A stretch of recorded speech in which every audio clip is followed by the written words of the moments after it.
Hello दोस्तों, आपका बहुत बहुत स्वागत है आपके अपने चैनल एमपी ऑनलाइन स्टडी पर। जैसे कि आपको पता है कि आज का जो हमारा टॉपिक रहने वाला है वो है मंडला जिला। आज जो है मंडला जिले पर जो है डिस्कशन करने वाले हैं। मंडला जिले से रिलेटेड कई प्रकार के ऐसे फैक्ट आपको देखने को मिलेंगे जो एग्जाम से रिलेटेड इंपॉर्टेंट हो जाते हैं और एग्जामों में ये फैक्ट जो है वो पूछे जाते हैं। साथ ही साथ आप देखेंगे तो आपको जो है अभ्यारण्य भी देखने को मिलेगा और साथ ही साथ आपको जो है कान्हा किसली राष्ट्रीय उद्यान भी देखने को मिलेगा, जो कि मोस्ट इंपॉर्टेंट क्षेत्र हो जाता है। क्षेत्र के आधार पर भी देख सकते हैं, अभ्यारण्य के आधार पर भी देख सकते हैं और साथ ही साथ जो है डिंडोरी जो आपका उमरिया के अंतर्गत आता है वो भी आपको देखने को मिलेगा, है ना। जैसे कि हम बात करें डिंडोरी, तो डिंडोरी के अंतर्गत छोटा सा क्षेत्रफल जो आपको राष्ट्रीय उद्यान का देखने को मिलता है, राष्ट्रीय उद्यान का, जीवाश्म राष्ट्रीय उद्यान का, वो भी आपको मंडला में देखने को मिलता है। साथ ही साथ अगर हम बात करें तो कई प्रकार के आपको जो है प्रमुख क्षेत्र भी देखने को मिलेंगे जो प्राचीन समय से, प्राचीन काल से ही जो है महत्वपूर्ण क्षेत्र रहे हैं। जैसे कि अगर हम बात करें सबसे पहले मंडला जिले की, तो मंडला जिले में मैं आपको क्षेत्र के आधार पर अगर हम बताऊं तो सबसे पहले आप देखिए ये जो है 4 जिलों से चारों ओर से घिरा हुआ है। 4 जिले आपको जो है मंडला जिले के चारों ओर देखने को मिलते हैं, जिसमें अगर हम बात करें तो यहाँ पर आपको देखने को मिलेगा जबलपुर जिला, है ना। जबलपुर संभाग या जबलपुर जिला आपको कहाँ देखने को मिलेगा, वो आपको देखने को मिलेगा इस दिशा में। तो यहाँ पर आपको जबलपुर संभाग देखने को मिलेगा। साथ ही साथ अगर आप इस दिशा में देखेंगे, मतलब पूरब की दिशा में देखेंगे, तो यहाँ आपको जो है डिंडोरी देखने को मिलेगा। तो डिंडोरी आपको कहाँ देखने को मिलेगा, पूरब की दिशा में देखने को मिलेगा। डिंडोरी जिला पूरब की दिशा में देखने को मिलेगा। साथ ही साथ आपको जो है पश्चिम के थोड़ा सा हम ये बोल सकते हैं, उत्तर पश्चिम बोल सकते हैं उसको। उत्तर पश्चिम में आपको क्या देखने को मिलेगा, जबलपुर संभाग देखने को मिलेगा। साथ ही साथ उसके बाद अगर हम बात करें आपके दक्षिण पश्चिम की बात कर सकते हैं, हम इसको दक्षिण पश्चिम बोल सकते हैं। तो दक्षिण पश्चिम में आपको देखने को मिलेगा सिवनी जिला देखने को मिलेगा और सिवनी जिला के साइड से ही आपको जो है, या फिर बात करें मंडला जिले के दक्षिण में इस दिशा में आपको देखने को मिलेगा बालाघाट। तो यहाँ आपको बालाघाट देखने को मिलता है। ये वाला क्षेत्र आपका बालाघाट का हो जाता है। यहाँ आपको सिवनी जिला देखने को मिलता है, ऊपर आपको जबलपुर जिला देखने को मिलता है और यहाँ आपको डिंडोरी जिला देखने को मिलता है। इस प्रकार मंडला जिले के चारों ओर आपको 4 जिले देखने को मिलते हैं। चारों जिले के नाम इंपॉर्टेंट है और याद रखना भी आवश्यक है।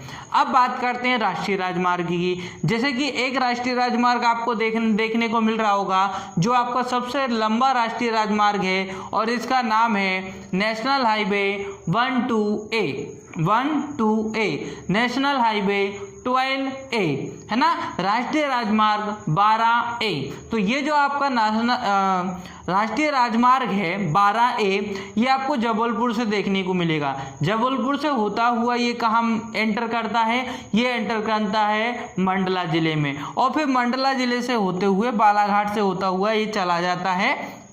हालांकि कई बार क्वेश्चन ऐसा बन जाता है और कई बार जो है एग्जामिनर इस प्रकार के प्रश्न पूछ लेते हैं। जैसे कि ये देख सकते हैं आप, यहाँ पर आपको लोकेशन देखने को मिल रही है कान्हा किसली राष्ट्रीय उद्यान की। कान्हा किसली राष्ट्रीय उद्यान की हम अगर बात करें तो ये कौन से नेशनल हाईवे के पास देखने को मिल रहा है, NH-12A नेशनल हाईवे के पास आपको क्या देखने को मिलेगा, कान्हा किसली राष्ट्रीय उद्यान देखने को मिलेगा। तो इस तरीके भी क्वेश्चन कई बार पूछ ले जाते हैं। प्रमुख आपसे क्षेत्र पूछ लिया जाता है और वो क्षेत्र किस नेशनल हाईवे के पास पड़ता है ये भी कई बार एग्जामों में पूछ लिया जाता है। ये तो था आपका नेशनल हाईवे। एक नेशनल हाईवे आपको छोटा सा देखने को मिलेगा NH-543 जो डिंडोरी की ओर प्रवेश करता है। तो एक नेशनल हाईवे आपको देखने को मिलेगा नेशनल हाईवे 54-3, है ना, जिसको राष्ट्रीय राजमार्ग हिंदी में राष्ट्रीय राजमार्ग 543 हम बोल सकते हैं, जो डिंडोरी की ओर प्रवेश करता है।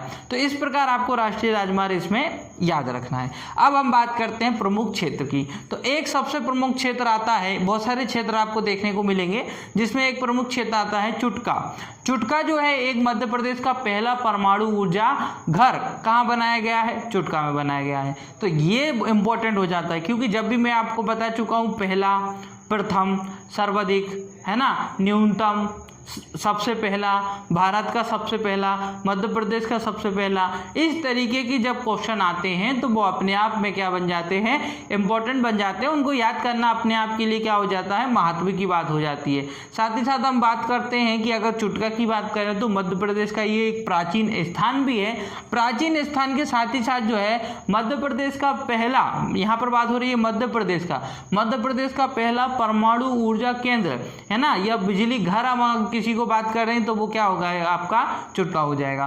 तो ये चीज आपको इसमें याद रखनी है। उसी के साथ आप देखेंगे दूसरा आपको देखने को मिलेगा कान्हा किसली। देखिए, देख सकते हैं आप कान्हा किसली, इसको मैं आपको डिटेल में बताने वाला हूं। जैसे कि हम बात कर रहे हैं कान्हा किसली की, कान्हा किसली राष्ट्रीय उद्यान की अगर हम बात करें तो पहले ये राष्ट्रीय उद्यान के रूप में नहीं जाना जाता था, इसके पहले ये अभ्यारण्य के रूप में जाना जाता था। और अभ्यारण्य के पहले भी अगर हम बात करें तो ये जाना जाता था जैव आरक्षित क्षेत्र के रूप में, जैव आरक्षित क्षेत्र के रूप में जाना जाता था। उसके बाद इसको अभ्यारण्य में चेंज किया गया, अभ्यारण्य के बाद इसको राष्ट्रीय उद्यान में चेंज किया गया, फिर इसको प्रोजेक्ट टाइगर में शामिल किया गया। उसके बाद हम देखें तो धीरे धीरे इसका क्षेत्र का भी विस्तार होता चला गया, और जैसे जैसे जो है क्षेत्र का विस्तार होता चला गया वैसे वैसे हम देखेंगे कान्हा किसली राष्ट्रीय उद्यान भी एक विशाल क्षेत्र के अंतर्गत आ गया। लगभग 940 वर्ग किलोमीटर में फैला हुआ है कान्हा किसली राष्ट्रीय उद्यान। इसके पहले संजय राष्ट्रीय उद्यान मध्य प्रदेश का सबसे बड़ा राष्ट्रीय उद्यान कहा जाता था।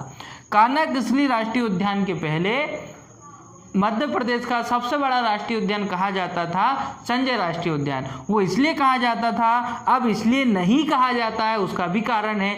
जैसे कि पहले जो है सबसे बड़ा क्षेत्रफल के आधार पे था आपका संजय राष्ट्रीय उद्यान।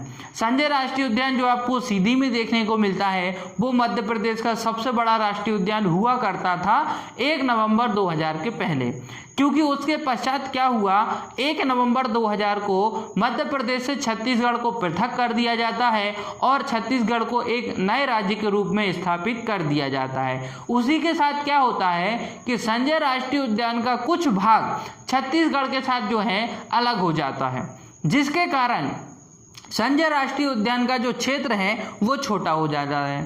क्या हो जाता है, संजय राष्ट्रीय उद्यान का जो क्षेत्र है वो छोटा हो जाता है, क्योंकि उसका कुछ भाग कहाँ चला जाता है, छत्तीसगढ़ के साथ ही पृथक हो जाता है। और जैसे ही संजय राष्ट्रीय उद्यान का क्षेत्रफल छोटा हो जाता है उसके बाद मध्य प्रदेश का सबसे बड़ा राष्ट्रीय उद्यान बन जाता है कान्हा किसली राष्ट्रीय उद्यान। बात करें कान्हा किसली राष्ट्रीय उद्यान की तो पहले ये जैव आरक्षित क्षेत्र के रूप में जाना जाता था। 1933 में इसको मध्य प्रदेश का पहला, आप समझ रहे हैं, मध्य प्रदेश का पहला अभ्यारण्य बनाया गया। तो याद रखें, अगर क्वेश्चन आता है कि मध्य प्रदेश का पहला अभ्यारण्य कौन है तो वो भी कान्हा किसली हो जाएगा। कान्हा किसली अभ्यारण्य मध्य प्रदेश का पहला अभ्यारण्य, 1933 में इसको अभ्यारण्य बनाया गया था। फिर अगर क्वेश्चन पूछा जाता है कि मध्य प्रदेश का पहला राष्ट्रीय उद्यान तो वो हो जाएगा कान्हा किसली राष्ट्रीय उद्यान, जिसको 1935 में जो है राष्ट्रीय उद्यान बनाया गया था। सॉरी 1955 में। तो 1955 में राष्ट्रीय उद्यान किसको बनाया गया था, कान्हा किसली राष्ट्रीय अभ्यारण्य को। मतलब पहले ये जैव आरक्षित क्षेत्र के रूप में था, फिर 1933 में इसको जो है कान्हा किसली राष्ट्रीय अभ्यारण्य बनाया गया। तो मध्य प्रदेश का पहला अभ्यारण्य ये कहलाने लगा। धीरे धीरे 1955 में कान्हा राष्ट्रीय अभ्यारण्य को कान्हा राष्ट्रीय उद्यान बनाया गया। मतलब ये पहले अभ्यारण्य था। 1933 से लेकर तो 1955 तक ये जो है राष्ट्रीय अभ्यारण्य के रूप में रहा। फिर उसके बाद 1955 में कान्हा राष्ट्रीय अभ्यारण्य को कान्हा राष्ट्रीय उद्यान बनाया गया, और कान्हा राष्ट्रीय उद्यान जो है ये मध्य प्रदेश का पहला राष्ट्रीय उद्यान बन गया। इसी के साथ कान्हा राष्ट्रीय उद्यान को या कान्हा किसली को ही हम मध्य प्रदेश का पहला अभ्यारण्य भी कहते हैं, और कान्हा किसली को ही हम मध्य प्रदेश का पहला उद्यान भी कहते हैं। डेट में आपको बता देता हूं, जैसे कि 1933 में इसको क्या बनाएगा, 1933 में अभ्यारण्य बनाया गया, ठीक है। और उसी के बाद हम देखेंगे 1955 में राष्ट्रीय उद्यान बनाया गया। 1955 में क्या बनाया गया, राष्ट्रीय उद्यान बनाया गया। साथ ही साथ आप देखेंगे 1973-74 के मध्य में इसको जो है प्रोजेक्ट टाइगर में शामिल किया गया। 1973-74 के मध्य में जो है इसको प्रोजेक्ट टाइगर में शामिल किया गया। तीनों चीज में प्रथम हो जाता है कानाकिसली। कैसा? मध्य प्रदेश का पहला अभयारण्य कानाकिसली कब बनाया गया? 1933 में। मध्य प्रदेश का पहला राष्ट्रीय उद्यान कानाकिसली कब बनाया गया? 1955 में, है ना, ये 1933 में, है ना। और कानाकिसली प्रोजेक्ट टाइगर में शामिल किया जाने वाला पहला राष्ट्रीय उद्यान वो भी हो जाएगा कानाकिसली, जिसको 1973-74 में जो है प्रोजेक्ट टाइगर में शामिल किया गया था। तो तीनों में प्रथम होता है कानाकिसली। क्षेत्रफल की बात करें तो लगभग आपको क्षेत्रफल देखने को मिलेगा 940 वर्ग किलोमीटर। 940 वर्ग किलोमीटर के अंतर्गत कानाकिसली राष्ट्रीय उद्यान फैला हुआ है। साथ ही साथ अगर हम इसमें देखें 2017 में जो है इसको जो है वेस्ट प्रबंधन के अंतर्गत अवार्ड दिया गया था। इसका जो प्रबंधन है, मैनेजमेंट जो है वो अति सुंदर है। अत्यधिक जो है मैनेजमेंट, यहाँ की जो वृक्ष हैं, यहाँ की जो साफ सफाई है वो अधिक मात्रा में अच्छी होती है। इसके लिए बेस्ट मैनेजमेंट के अंतर्गत उन जो है 2017 में जो है कानाकिसली को अवार्ड भी मिल चुका है। तो इतने सारे फैक्ट आपको कानाकिसली से याद रखना है। अच्छा, कानाकिसली जो क्षेत्र फैला हुआ है, आखिर में ये जो क्षेत्र टोटली क्षेत्र को हम किस नाम से जानते हैं? तो हम इसको नाम से जानते हैं हलोन घाटी। देखिए कानाकिसली हलोन घाटी में है। थोड़ा सा हलोन घाटी का क्षेत्र आपको बालाघाट में भी देखने को मिलता है। जब हमने बालाघाट डिस्कशन किया था उसमें मैंने आपको बताया था कि बालाघाट, जैसे कि नीचे आपको बालाघाट देखने को मिलेगा, तो हेलोन घाटी का छोटा सा क्षेत्र, मतलब ये पूरा कानाकिसली हेलोन घाटी है, हेलोन घाटी में ही फैला हुआ है ना कानाकिसली। तो हेलोन घाटी का छोटा सा क्षेत्र आपको कहाँ देखने को मिलता है? बालाघाट में भी देखने को मिलता है। तो पूरा कानाकिसली आपका फैला हुआ है हेलोन घाटी में। साथ ही साथ हम देखेंगे प्रथम प्रोजेक्ट टाइगर में भी शामिल हुआ है। बारहसिंगा यहाँ प्रसिद्ध है। बारहसिंगा के लिए तो कानाकिसली आपका प्रसिद्ध हो जाता है।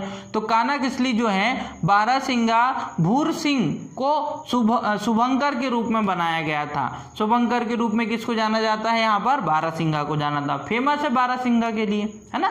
बारह सिंह होते हैं जिस हिरण के, बारहसिंगा के रूप में जाना जाता है। इतने सारे फैक्ट आपको कानाकिसली से याद रखना है। कई प्रकार के एग्जाम इससे, एग्जामिनर इससे क्वेश्चन पूछ लेते हैं। अब बात करते हैं रामनगर। रामनगर आपको देखने को मिलेगा, जैसे कि आप ये देख सकते हैं रामनगर। तो रामनगर में आपको जो है नर्मदा नदी और बंजर नदी, इन दोनों नदी का संगम है।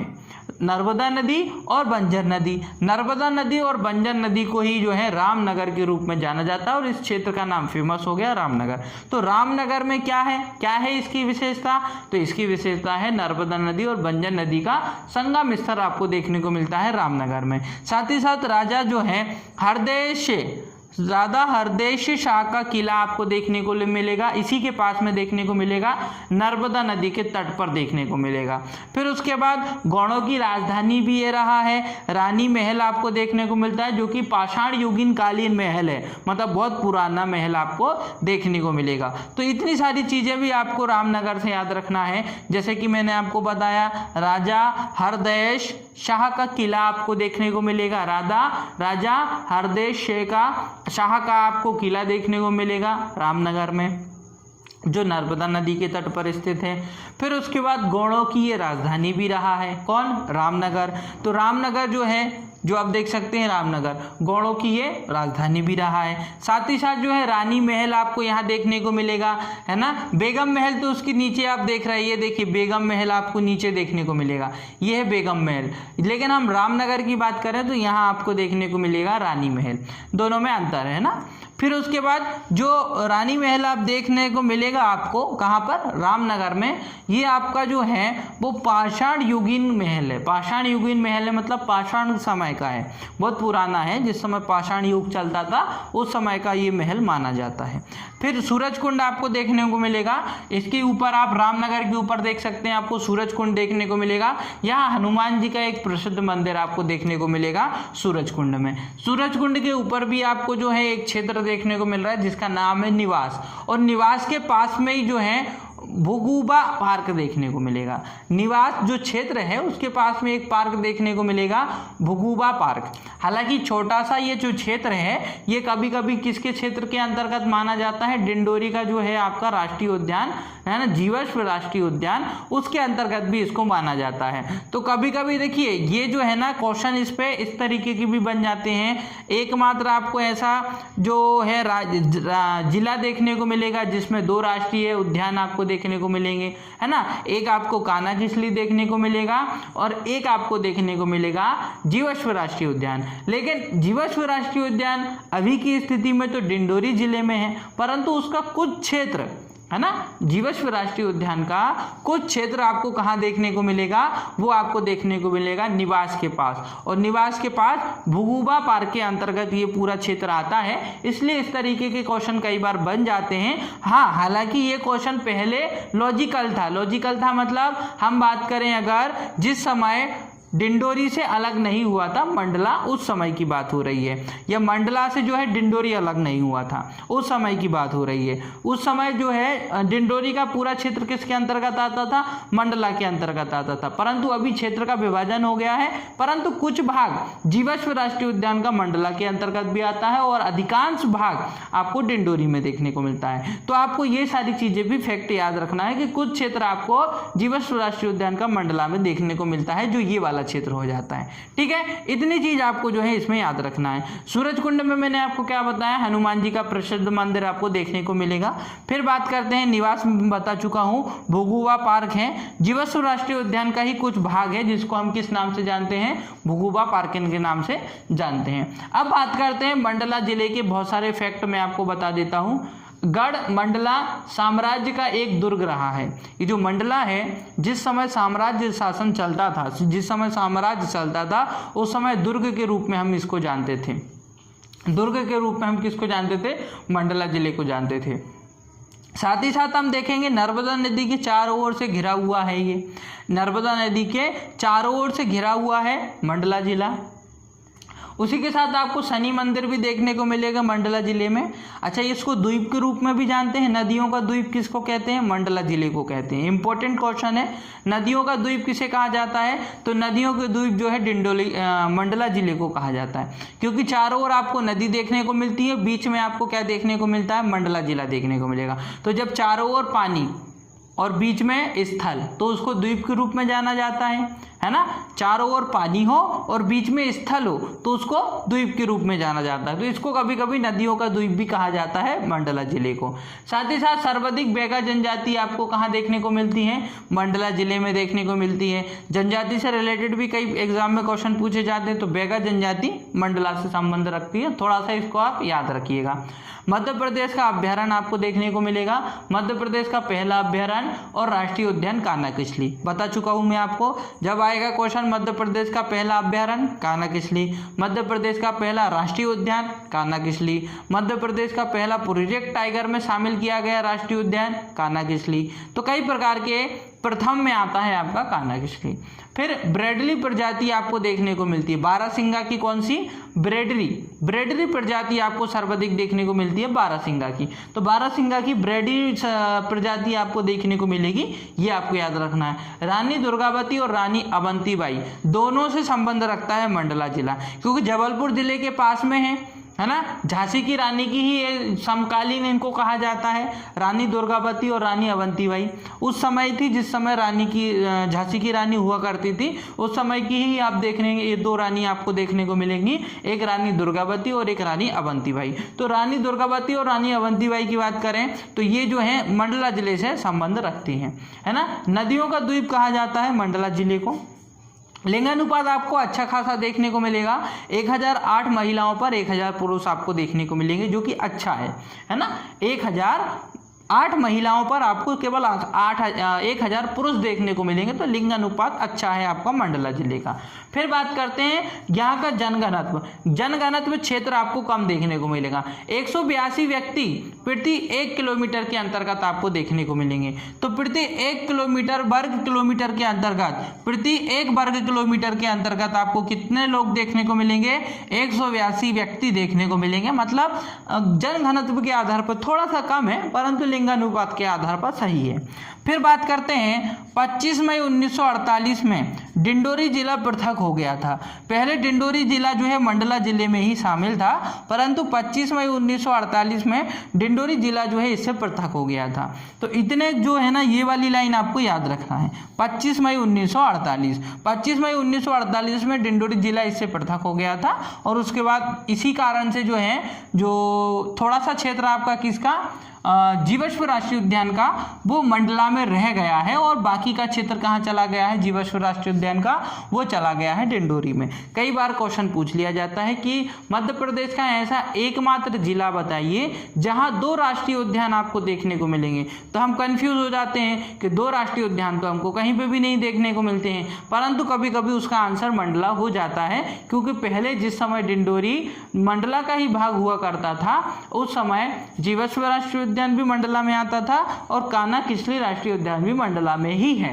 इसलिए कभी कभी जो है मंडला 2 राष्ट्रीय उद्यानों का एकमात्र जिला बन जाता है। तो इस तरीके से जो है इसमें क्वेश्चन कई बार बन जाते हैं, वो चीज़ आपको इसमें याद रखना है। साथ ही साथ इतने जो मैंने फैक्ट आपको बताए वो सारे आपको याद रखना है। मंडला जिला इंपॉर्टेंट है, साथ ही साथ जो है अभ्यारण्य के आधार पे तो आपको याद ही रखना है। जैसे कि अभ्यारण्य 1933 में कान्हा किसली को बनाया गया, और 1955 में राष्ट्रीय उद्यान बना दिया गया कान्हा किसली को, और 1973-74 में उसको प्रोजेक्ट टाइगर में शामिल किया गया।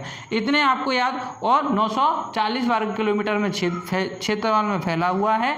मध्य प्रदेश का सबसे बड़ा राष्ट्रीय उद्यान कान्हा किसली राष्ट्रीय उद्यान। ये सारे फैक्ट आपको याद रखना है। बेगम महल आपको याद रखना है। चुटका आपको याद रखना है। मध्य प्रदेश का पहला परमाणु ऊर्जा केंद्र आपको कहाँ देखने को मिलेगा, चुटका में देखने को मिलेगा, है ना। ये सारे हनुमान मंदिर, सूरजकुंड में आपको हनुमान मंदिर देखने को मिलता है ना। बेगम महल आपको बता चुका हूँ। मंडला राष्ट्रीय राजमार्ग भी आपको याद रखना है। तो इस तरीके से कौन कौन से जिले हैं, यहाँ आपको जबलपुर देखने को मिलेगा, यहाँ डिंडोरी देखने को मिलेगा, यहाँ तो आपको बालाघाट देखने को मिलेगा, और यहाँ सिवनी देखने को मिलेगा। तो ये 4 जिले भी याद रखना है। इतने सारे फैक्ट आपको जो है मंडला जिले से याद रखना है। इसी के साथ आज की वीडियो हमारी यही समाप्त होती है। अगर आपको आज की वीडियो हमारी पसंद आई हो तो वीडियो को लाइक करें, हमारे चैनल को सब्सक्राइब करें, और जितना हो सकता है हमारी वीडियो को आपके फ्रेंड सर्कल तक शेयर करें। ओके दोस्तों, thank you, thanks for watching.